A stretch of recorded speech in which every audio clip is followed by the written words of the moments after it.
సంచలనం సృష్టించిన నీటిపారుదల శాఖ సస్పెండెడ్ ఏఈఈ నికేష్ కుమార్ ఆస్తుల దర్యాప్తులో కీలక విషయాలు వెలుగులోకి వస్తున్నాయి. స్నేహితుడి లాకర్లో కిలోన్నర బంగారు ఆభరణాలతో పాటు ప్లాటినం నగలు, వజ్రాభరణాలను అధికారులు స్వాధీనం చేసుకున్నారు.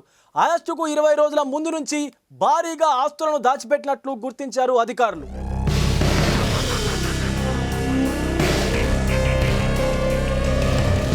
నీటిపారుదల శాఖ ఏఈఈ నికేష్ కుమార్ ఆస్తులు అక్రమంగా పెరుగుతున్నాయి. ఇటీవల ఏసీబీ నిర్వహించిన సోదాల్లో 200 కోట్లకు పైగా విలువైన ఆస్తులు బయటపడ్డాయి. సోదాల్లో ఆయన ఆస్తులను చూసి దర్యాప్తు అధికారులే విస్తుపోయారు. విల్లాలు, ప్లాట్లు, ఫామ్ హౌజులు మాత్రమే కాకుండా బ్యాంకు లాకర్ల తాళాలు బయటపడ్డాయి. నికేష్ కుమార్ తో పాటు బంధువుల ఇళ్లలో దాదాపు 23 చోట్ల సోదాలు చేపట్టారు అధికారులు. గండిపేట్ సమీపంలోని పెబుల్ సిటీ ప్రాంతంలో ఉంటున్నారు నికేష్. సోదాలు చేసిన రోజు నికేష్ కుమార్ ఇంట్లో బ్యాంకు లాకర్లు బయటపడ్డాయి. సోదాల తర్వాత ఇప్పుడు బ్యాంకు లాకర్లు ఓపెన్ చేసే పనిలో పడ్డారు అధికారులు. ఇప్పటి వరకు 18 బ్యాంకు లాకర్లను ఓపెన్ చేశారు. నికేష్ కుమార్ బ్యాంకు లాకర్లలో భారీగా బంగారు ఆభరణాలు గుర్తించారు అధికారులు. దాదాపు 2 కిలోల బంగారం, ప్లాటినం, డైమండ్స్, ఇతర ఆభరణాలు ఉన్నాయి. మిగతా ఆస్తులు 16 కుటుంబ సభ్యులు, స్నేహితులపై ఉన్నట్లు గుర్తించారు.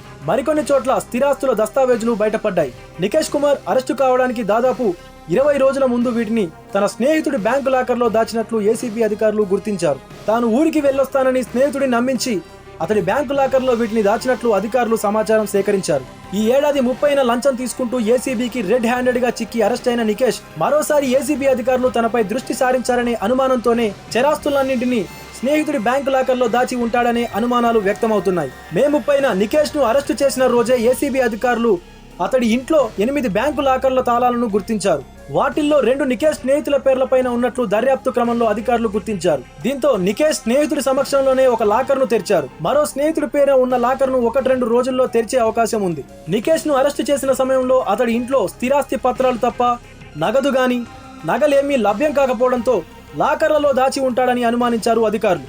ఏసీబీ అధికారుల అనుమానం నిజం చేస్తూ ఒక లాకర్ తెరిస్తేనే కోట్ల రూపాయల్లో ఆభరణాలతో పాటు మరిన్ని కీలక పత్రాలు లభ్యం కావడం అధికారులను షాక్ కు గురిచేసింది. నికేష్ కుమార్ ను కస్టడీకి తీసుకున్న అనంతరం అతడితో పాటు మిగతా కుటుంబ సభ్యుల సమక్షంలో మిగిలిన లాకర్లను తెరవాలని ఏసీబీ అధికారులు భావిస్తున్నట్లు తెలుస్తోంది. అతడి బ్యాంకు లాకర్లలో ఆభరణాలను పెట్టినట్టు గుర్తించారు ఏసీబీ అధికారులు. ఆయన కూడబెట్టిన మరికొన్ని భూముల పత్రాలను ఉంటాయేమోనని అనుమానిస్తున్నారు.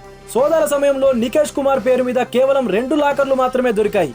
మిగతావి ఫ్రెండ్స్, బంధువుల పేర్ల మీద ఉన్నాయి. ఈ క్రమంలో నికేష్ కుమార్ బాగా క్లోజ్ గా ఉండేవారిని గుర్తించే పనిలో పడ్డారు ఏసీబీ అధికారులు. నికేష్ కుమార్ తో పాటు కుటుంబ సభ్యులు, బినామీలుగా అనుమానిస్తున్న వ్యక్తుల బ్యాంకు ఖాతాల లావాదేవీలపైన అవినీతి నిరోధక శాఖ అధికారులు దృష్టి సారించారు. ఇప్పటి వరకు తాము గుర్తించిన బ్యాంకు ఖాతాలను స్తంభింపజేయాలని ఆయా బ్యాంకులకు లేఖలు రాశారు అధికారులు. అలాగే అతడికి చెందిన 5 ఫోన్లను విశ్లేషించేందుకు ఎఫ్ఎస్ఎల్ కు పంపించారు. మరోవైపు అరెస్ట్ అయిన వెంటనే నికేష్ కుమార్ నాంపల్లి ఏసీబీ కోర్టులో బెయిల్ పిటిషన్ దాఖలు చేశారు. అవినీతి నిరోధక శాఖ అధికారులు అతడిని వారం రోజుల పాటు కస్టడీకి ఇవ్వాలని న్యాయస్థానానికి విన్నవించారు. ఈ మేరకు ఏసీబీ అధికారులు దాఖలు చేసిన కస్టడీ పిటిషన్ పై ఏసీబీ కోర్టు సోమవారం విచారించనున్నది.